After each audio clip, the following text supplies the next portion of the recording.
Сәлем достар, менің арнама қош келдіңіздер. Бүгін сіздермен бірге капустадан, яғни айтқанда 40 қабаттан жеңіл дәмді салат жасайтын боламыз. Ең алдымен жіңішке ұзынша етіп 40 қабатты турап аламыз.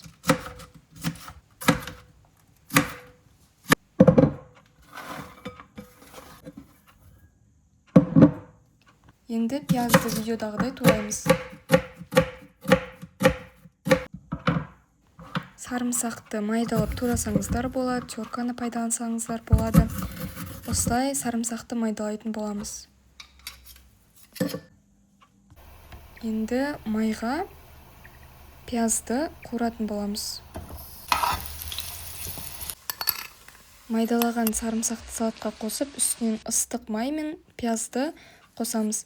Енді қара бұрыш, қызыл бұрыш және аскөкті майдалап қосасыздар. Кейін дәміне қарай тұзды қосамыз. 40 қабатты жақсылап қолмен араластырамыз. Осылайша біздің салатымыз дайын.